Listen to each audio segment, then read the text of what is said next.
کلمہ شریف پڑھیے، لا الہ الا اللہ محمد رسول اللہ صلی اللہ تعالی علیہ وسلم۔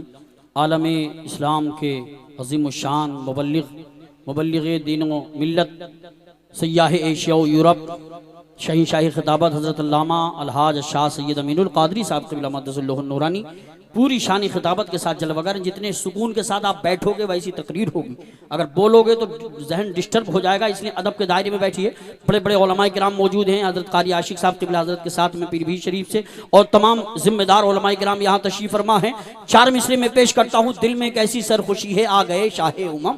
محبت سے ہاتھ اٹھا کے بولو سبحان اللہ۔ سبحان اللہ بولنے کے لیے منع نہیں کیا ہے۔ دل میں کیسی سرخوشی ہے آ گئے شاہ امم، فرش دل بھی مخملی ہے آ گئے شاہ امم، فرش دل بھی مخملی ہے آ گئے شاہ امم۔ گونجتی ہیں ہر طرف عشق کی شہنائیاں، گونجتی ہیں ہر طرف عشق کی شہنائیاں، دھوم ہر جانب مچی ہے آ گئے شاہ امم۔ اور کوئی جشن نبی میں جائے دنیا کی ریلی میں، سبھی کو دیکھ لیتے ہیں حضور اپنی ہتھیلی میں۔ اور سنو نسیم صبح نے لا کر زکات ان کے پسینے کی، تحفظ کے لیے رکھ دی گلابوں میں چمیلی میں۔ اور سنو دبے پیرو ادب سے باوضو ہیں فکر دنیا آ، دبے پیرو ادب سے باوضو ہیں فکر دنیا آ، حضور آرام فرما ہے میرے دل کی حویلی میں، حضور آرام فرما ہے میرے دل کی حویلی میں۔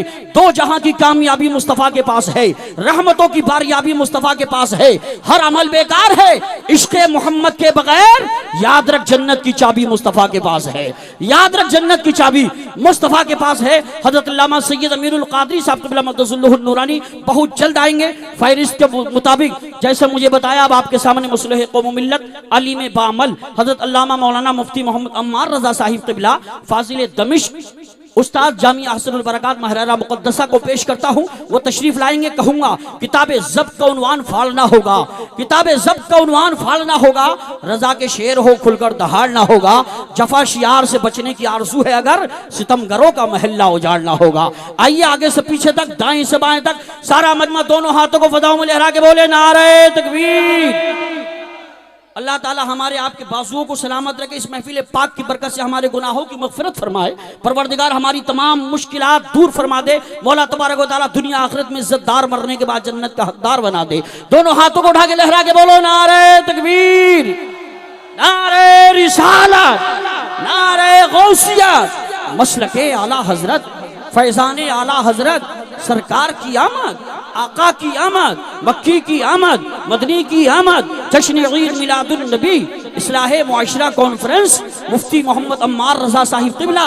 کیا چیز ہے تو آج زمانے کو بتا جا، کیا چیز ہے تو آج زمانے کو بتا جا، اللہ کی مخلوق پہ فیضان لٹا جا، مانا کہ تیری ذات سمندر ہے سراپا، کچھ اٹھتی ہی موجوں کی آواز سنا جا۔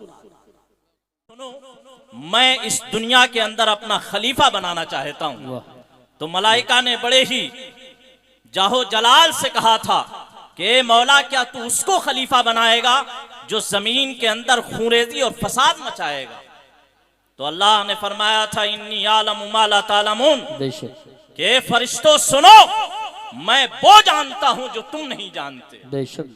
میرے پیارے، میری تقریر کا عنوان ہوتے ہوتے یہ ہو چلا کہ آج میں علم دین مصطفیٰ صلی اللہ تعالیٰ علیہ وسلم کی روشنی میں آپ حضرات کو علم کی فضیلت پر کچھ گفتگو کروں۔ اصلاح معاشرہ کے اندر معاشرے کی سب سے بڑی اصلاح، اگر اصلاح ہونا چاہیے جس چیز میں تو وہ ہے تعلیم، کہ جہاں پر تعلیم کا وجود ہی نہ ہو وہاں پر اصلاح کی امید ایسے ہی کرنا ہے جیسے کہ بانجھ عورت سے بچے کی امید رکھنا۔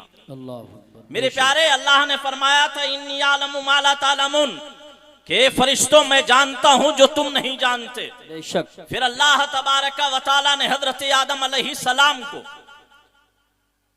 بنایا، ان کے اندر روح پھونکی، روح پھونکنے کے بعد اللہ تبارک و تعالی نے ان کی پیشانی مقدس پر نور محمدی کو سجایا، اور سجانے کے بعد اللہ تبارک و تعالی نے پھر حکم دیا تھا کہ فرشتوں سنو، اور پوری روئے زمین کے اندر اس وقت موجود جتنے لوگ تھے سب کو یہ حکم ہوا تھا کہ آدم کے لیے سجدہ کرو۔ سب نے سجدہ کیا، جتنے فرشتے تھے سب سجدے میں گر گئے، لیکن ایک ذات تھی جس نے سجدے سے انکار کیا، وہ تھا شیطان ابلیس. اس نے سجدہ کرنے سے انکار کر دیا. اللہ نے پوچھا ما منعک ان تسجد، کہ شیطان یہ ابلیس ذرا اتنا بتا تجھے کس چیز نے روکا کہ تو سجدہ نہ کرے. سجدہ کرنے سے کون سی چیز آخر تجھے مانے ہوئی، کس چیز نے تجھے روکا؟ تو شیطان نے برجستہ کہا تھا اے معبود برحق، اے اللہ میری بات سن لے، مجھے تو نے آگ سے پیدا کیا، آدم کو تو نے مٹی سے پیدا کیا. آگ طاقتور ہے، مٹی اس سے کم طاقت رکھتی ہے، لہذا ایک طاقتور ہو کر ایک کم طاقت والے کے سامنے کیسے سجدہ ریز ہو سکتا ہے، کیسے جھک سکتا ہے؟ اللہ تبارک و تعالی نے اس وقت جو جواب دیا وہ شیطان کے لیے بھی تھا اور فرشتوں کے لیے بھی تھا. اللہ نے تمام فرشتوں کو جمع کیا اور حضرت آدم علیہ السلام کو ان فرشتوں کے سامنے پیش کیا گیا. اور پھر اللہ تبارک و تعالی نے تمام فرشتوں سے کہا کہ بتاؤ ان چیزوں کے نام کیا ہیں، ان کی حقیقت، ان کی حیات، ان کی جنسیت، ان کی نوعیت، ان کے خواص نہیں پوچھے گئے، صرف اسما یعنی ان کے نام کیا ہیں. فرشتوں نے کہا سبحانک لا علم لنا الا ما علمتنا، کہ اللہ تیری پاکی ہو، ہم تو اتنا ہی جانتے ہیں جتنا تو نے ہمیں سکھایا ہے. پھر اللہ نے ان فرشتوں کے سامنے حضرت آدم کو حکم دیا کہ آدم ان تمام چیزوں کے اسما بیان کرو. حضرت آدم علیہ الصلاۃ والتسلیم نے تمام چیزوں کے اسما بیان کیے. میرے پیارے، اس واقعے کو ذکر کرنے کا میرے مقصد صرف یہ ہے کہ کل جب اس دنیا کو اللہ نے بنانے کا ارادہ کیا اور شیطان لعین نے حضرت آدم علیہ السلام کو سجدہ کرنے سے منع کر دیا، صرف یہ سوچ کر کہ میں افضل و اعلیٰ ہوں لہذا میں غیر افضل یا مفضول علیہ کے اوپر کے لیے میں سجدہ نہیں کر سکتا. جب اللہ نے کہا میں خلیفہ بنانا چاہتا ہوں تو فرشتوں نے کہا کہ تو اس کو خلیفہ بنائے گا جو زمین میں خونریزی اور فساد مچائیں گے. تو اس وقت اللہ نے فرمایا انی اعلم ما لا تعلمون، یہ کہہ کر اللہ نے بتایا کہ فضیلت اور دنیا کے اندر اہمیت، فضیلت اور عزت اور عظمت کا مدار اگر کوئی چیز ہے تو وہ اللہ کی عبادت کے ساتھ علم ہے.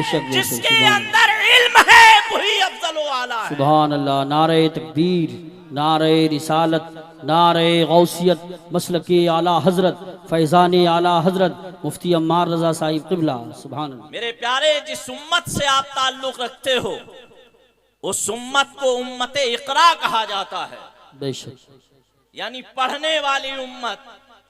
قرآن مقدس کا اگر آپ مطالعہ کریں تو یہ بات روزے روشن کی طرف آپ کے لیے آیا ہوگی کہ قرآن مقدس نے علم سیکھنے پر جتنا زور دیا ہے، غور و فکر کرنے پر، تدبر کرنے پر اتنا زوروں کہ پوری قوم مسلم کو چاہیے کہ رات دن قرآن مقدس پڑھتی رہے اور غور و فکر کرتی رہے. بے شک بے شک. میرے آقا صلی اللہ تعالی علیہ وسلم نے بھی لوگوں کے درمیان علم بانٹا.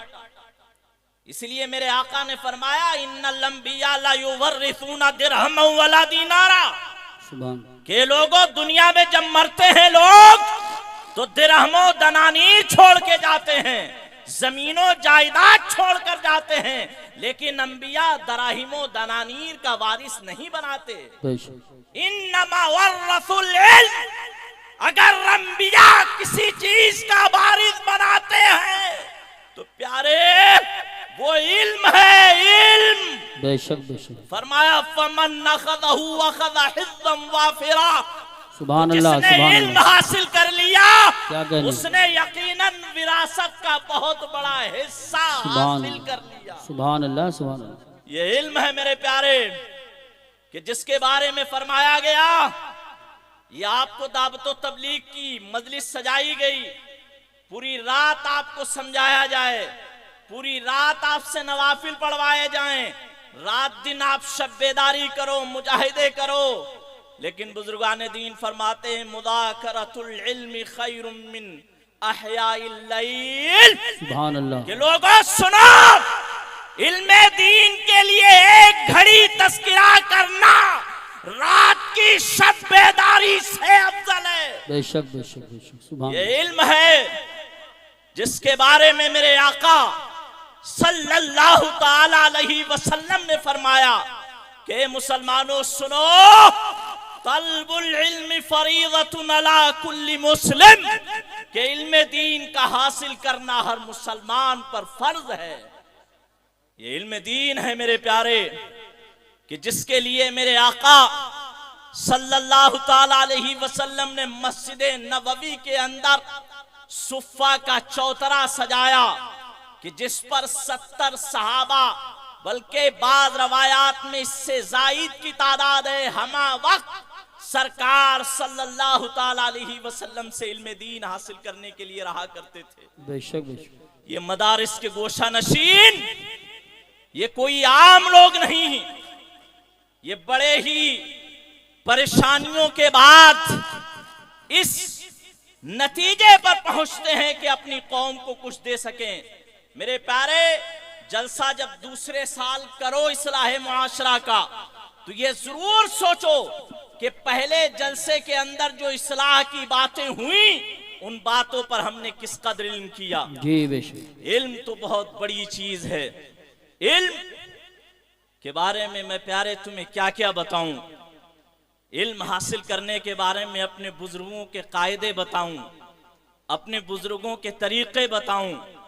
آج کے دور میں تو سفر کی سہولتیں ہیں، فلائٹ میں ادھر سے ہم بیٹھے ادھر سیریا پہنچے، علم دین حاصل کیا، 2 سال رہے اور پھر واپس آئے، علم دین حاصل کیا، نہ جانے کہاں کہاں کا سفر کیا۔ پہلے کے ہمارے بزرگ علماء کے حالات سفر پڑھیے، اور تو اور آپ غوث اعظم کا پہلا سفر اٹھا کر دیکھیے، وہ پہلا سفر غوث اعظم کا علم دین حاصل کرنے کے لیے جیلان سے بغداد کا سفر ہے، بے شک، پہلا سفر غوث اعظم کا۔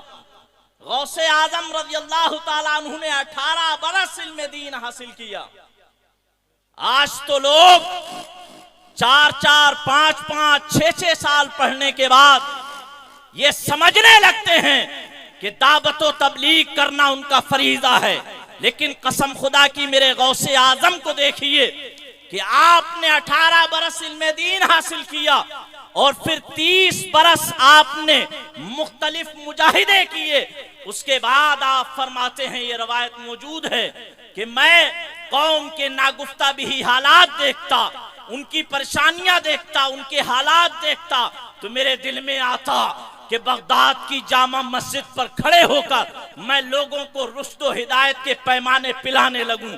لیکن اللہ اکبر، بغداد کی سرزمین جو کہ فصیح و بلیغ عربی بولنے والوں کی سرزمین ہے، اور میں ٹھہرا جیلان کا ایک اجمی، اسی شش و پنج میں رہتا کہ ایک دن میں بغداد کی جامع مسجد کے اندر سو گیا۔ میرا سونا تھا کہ خواب میں میری قسمت کا بیدار ہونا تھا، میں سویا، خواب میں میرے آقا کا دیدار ہو گیا۔ سرکار نے مجھ سے فرمایا، اے عبدالقادر، بڑا علم حاصل کیا، مجاہد و ریاضات بھی کیے، زبان میں تاثیر بھی پیدا ہونا چاہیے، آخر تم کیوں نہیں کھڑے ہوتے اور اس امت کو دعوت و تبلیغ کا فریضہ کیوں نہیں انجام دیتے؟ غوث اعظم کہتے ہیں، میں نے عرض کیا، نانا جان، میں ٹھہرا ایک جیلان کا رہنے والا، اور یہ بغداد کی علمی سرزمین، علم و ادب کا گہوارہ، کیسے یہاں کھڑا ہو جاؤں؟ میرے آقا نے کہا، عبدالقادر قریب آؤ۔ سرکار نے عبدالقادر کو قریب کیا، غوث اعظم کو قریب کیا، اور اپنا لعاب دہن، اپنا تھوک سرکار صلی اللہ تعالی علیہ وسلم نے عبدالقادر حضور غوث پاک کے منہ میں 7 مرتبہ ڈالا، اور ڈالنے کے بعد پھر یہ خواب اختتام کو پہنچا۔ غوث اعظم کہتے ہیں، پھر بھی میں شش و پنج میں تھا، میرے دل کے اندر علوم و معارف کے وہ خزانے ہو گئے کہ جو وراثت الانبیاء کے حقدار اور وارث نبی کہلانے کا میں حقدار ہو گیا، لیکن اب بھی ایک جھجک تھی کہ میں نے ایک دن خواب میں حیدر کرار شجاعت کے علمبردار اپنے دادا جان حضرت علی کرم اللہ تعالی وجہ الکریم کو دیکھا۔ انہوں نے کہا اے عبد القادر، اب تو علوم و معارف کے خزانے لے چکے ہو، آخر اب یہ جھجک کیوں نہیں کھڑے ہوتے اور دعوت و تبلیغ کا سبحان فریضہ اللہ، انجام سبحان دیتے؟ اللہ۔ حضور غوث پاک شیخ عبد القادر جیلانی نے ارشاد فرمایا،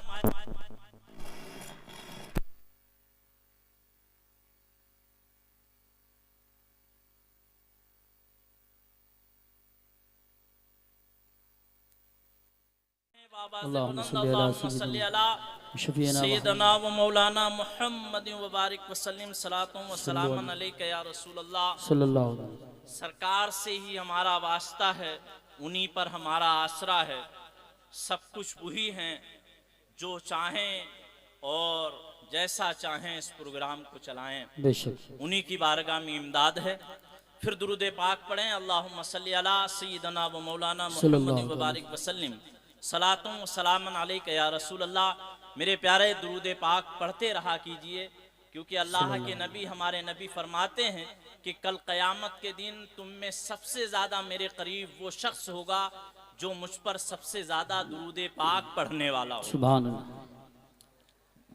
تو حضور غوث پاک نے حضرت علی کو دیکھا، حضرت علی نے 6 مرتبہ جو ہے لعاب دہن ڈالا اور ارشاد فرمایا کہ اب بولو۔ تو عبد القادر نے جاتے جاتے عرض کیا، اے دادا جان ایک سوال ہے اگر اجازت ہو تو۔ کہا کہیے۔